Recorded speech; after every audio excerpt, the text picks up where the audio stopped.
មានរឿងមួយដែលបានកើតឡើងក្នុងសម័យដែលព្រះសម្មាសម្ពុទ្ធគង់នៅឡើយសម័យមួយនោះទ្រង់គង់នៅមជ្ឈមណ្ឌលធំមួយនៅក្នុងក្រុងសាវត្ថីជារាជធានីនៃប្រទេសកោសលបព្វជិតនិងដូនជីជាច្រើនអង្គតែងតែចូលមករៀនវិបស្សនាអំពីសំណាក់ព្រះអង្គជនក្រហមប្រុសស្រីជាច្រើនតែងតែចូលមករៀនបច្ចេកទេសនេះពីសំណាក់ព្រះអង្គដែរហើយបានទទួលផលប្រយោជន៍បុរសម្នាក់តែងតែទៅស្ដាប់ធម្មទេសនាពេលល្ងាចតែមិនបដិបត្តិធម៌ទេនាពេលល្ងាចមួយនោះគាត់បានចូលមកមុនគេហើយបានឃើញព្រះពុទ្ធគង់នៅតែមួយព្រះអង្គឯងគាត់បានចូលទៅរកព្រះអង្គហើយថ្វាយបង្គំទូលថាបបិទ្ធព្រះករុណាថ្លៃវិសេសមានសំណួរមួយចិត្តតែមករំខានទូលបង្គំហើយទូលបង្គំរារែកមិនហ៊ានទូលសួរព្រះអង្គនៅពេលដែលមានមនុស្សច្រើនឥឡូវនេះព្រះអង្គគង់នៅតែមួយព្រះអង្គគត់ដូច្នេះសូមទ្រង់ព្រះមេត្តាប្រោសអនុញ្ញាតឲ្យទូលបង្គំសួរសំណួរនេះផងចុះសាធុសាធុសាធុល្អហើយមានុបរឿងធម៌មិនត្រូវឲ្យមានការច្របូកច្របល់ណាមួយនៅក្នុងចិត្តឡើយអ្នកសួរមកចុះបុរសក៏ថ្លែងថាទូលបង្គំបានចូលមកកាន់ទីនេះជាច្រើនឆ្នាំមកហើយបានយល់ឃើញអំពីការបង្រៀនរបស់ព្រះអង្គថាជាការល្អប្រពៃណាស់ប៉ុន្តែទូលបង្គំបានពិនិត្យមើលមនុស្សដែលបានមកចូលរៀននៅទីនេះហើយបានសង្កេតឃើញថាមានអ្នកខ្លះពិតជាបានរួចរលត់បានត្រាស់ដឹងពេញបរិបូរណ៍មែន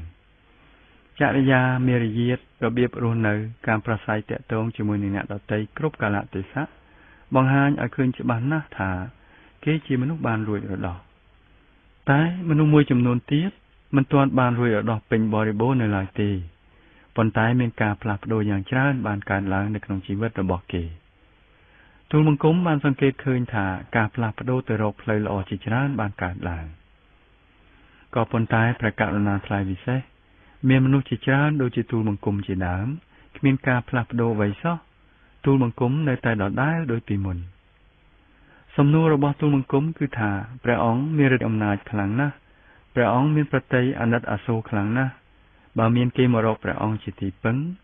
ហេតុអ្វីក៏ព្រះអង្គមិនប្រើឫទ្ធិអំណាចប្រើសេចក្តីអាណិតអាសូររបស់ព្រះអង្គទាំងអស់ដើម្បីរំដោះគេទាំងអស់នោះផងហេតុអ្វីក៏មានអ្នកខ្លះនៅមិនទាន់បានរួចរដោះឬក៏បានរួចរដោះតែពាក់កណ្ដាលព្រះករុណាថ្លៃវិសេសនេះហើយជាសំណួរដែលចេះតែមករំខានទូលបង្គំព្រះពុទ្ធញញឹម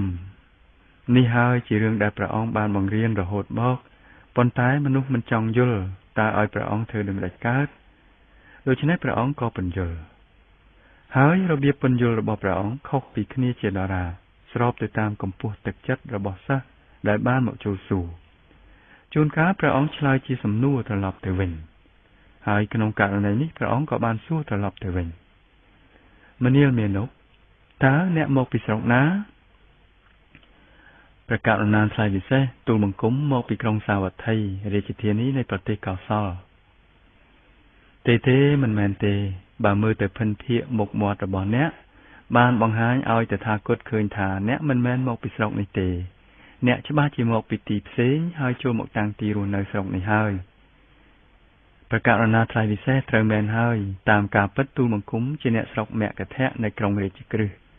ទូលបង្គំបានមកតាំងទីរស់នៅទីនេះកាលពី 2-3 ឆ្នាំមុននេះឯងល្អហើយមានុបដោយបានមករស់នៅទីនេះតើអ្នកបានផ្ដាច់ការតាក់ទងជាមួយនឹងរាជក្រឹសជាមួយនឹងមគ្គធៈអស់ហើយឬអ្នកឈប់ទៅកាន់ទីនោះទៀតហើយឬអ្វីក្រាបទូលមិនដូច្នោះទេទូលបង្គំនៅតែទៅមកទីនោះទូលបង្គំមានបងប្អូនមានមិត្តភក្តិហើយថែមទាំងមានរបររកស៊ីនៅទីនោះទៀតផងជារៀងរាល់ឆ្នាំទូលបង្គំតែងទៅកាន់ក្រុងរាជក្រឹសជាញឹកញយណាស់តថាគតដឹងហើយអ្នកចេះតែធ្វើដំណើរពីទីនេះទៅរាជក្រឹសដូច្នេះអ្នកប្រកាសជាស្គាល់ផ្លូវពីទីនេះទៅរាជក្រឹសច្បាស់លាស់ណាស់ពីព្រោះអ្នកបានដើរតាមផ្លូវនេះជាច្រើនដងមកហើយព្រះករុណាថ្លៃវិសេសប្រកាសមែនហើយទូលបង្គំស្គាល់ផ្លូវនេះច្បាស់ណាស់ឥឡូវនេះចូលប្រាប់តថាគតមកមើលដោយបានមកតាំងទីរស់នៅទីនេះអ្នកត្រូវតែមានមិត្តភក្តិច្រើនណាស់ហើយក្នុងចំណោមមិត្តភក្តិទាំងនោះ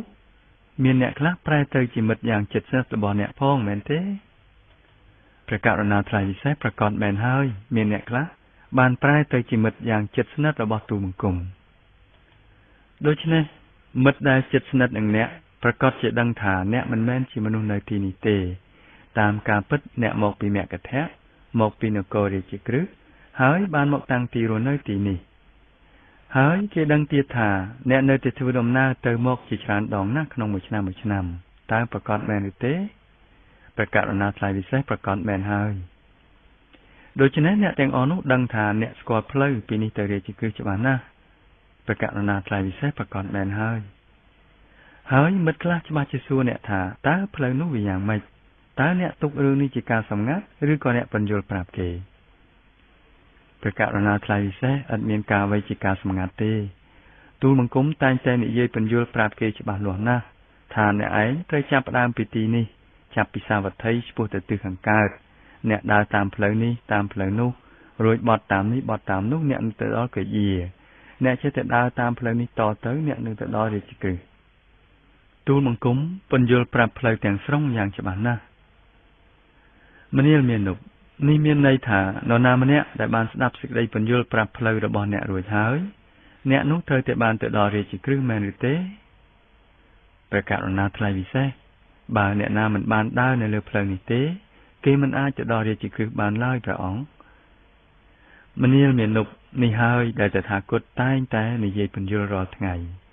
មនុស្សជាច្រើនបានដឹងយ៉ាងច្បាស់ថានៅទីនេះមានបុគ្គលមួយអង្គបានរួចរដោះពេញបរិបូរណ៍ដែលបានទៅដល់គោលដៅទីបំផុតហើយគេបានចូលមករកតថាគតហើយសួរថាតើមាគ៌ាយ៉ាងម៉េចតថាគតមិនដែលបានទុករឿងនេះជាការសម្ងាត់ទេតថាគតបានបញ្យល់ប្រាប់គេយ៉ាងច្បាស់ណាស់ថាអ្នកត្រូវតែដើរតាមរបៀបនេះហើយអ្នកនឹងបានទៅដល់ដំណាក់នេះដំណាក់នោះហើយបើអ្នកចេះតែខំដើរតទៅទៀតនោះអ្នកនឹងបានទៅដល់គោលដៅទីបំផុតហើយបើនរណាម្នាក់បានឮហើយគ្រាន់តែនិយាយថាសាធុសាធុសាធុរួចថ្វាយបង្គំ3ដងតែមិនបានដើរមួយជំហានសោះនៅលើមាគ៌ាតើធ្វើដូចម្តេចអ្នកនោះនឹងបានទៅដល់គោលដៅទីបំផុតបានតើឲ្យតថាគតធ្វើដូចម្តេចកើតតថាគតបានបង្ហាញមាគ៌ាតថាគតបានបំពេញកិច្ចការរួចហើយដូច្នេះអ្នកណាដែលបានចាប់ផ្ដើមដើរនៅលើមាគ៌ាអ្នកណាបានឈានមួយជំហានអ្នកនោះបានចូលចិត្តគោលដៅបានមួយជំហានអ្នកណាបានដើរ100ជំហានអ្នកនោះបានចូលចិត្តគោលដៅបាន100ជំហាន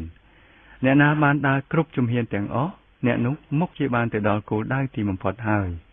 មនុស្សម្នាក់ត្រូវតែដើរនៅលើមាគ៌ាគ្មាននរណាដទៃអាចដើរជំនួសបានទេគ្មាននរណាដទៃទេបើសិនជាខ្ញុំស្រេកទឹកហើយមានអ្នកដទៃផឹកទឹកជំនួសខ្ញុំមិនបាត់ស្រេកទឹកទេដើម្បីឲ្យបាត់ស្រេកខ្ញុំត្រូវតែផឹកទឹកដោយខ្លួនឯងបើខ្ញុំឈឺហើយមានអ្នកដទៃលេបថ្នាំជំនួសជំងឺខ្ញុំមិនបានជាសះស្បើយទេខ្ញុំត្រូវតែលេបថ្នាំដោយខ្លួនឯងជាការងាយណាស់តែយើងនៅតែមិនចង់បដិបត្តិទៀតយើងចេះតែរងចាំឲ្យឫទ្ធានុភាពអស្ចារ្យចិត្តល្អណាមួយធ្វើអ្វីឲ្យយើង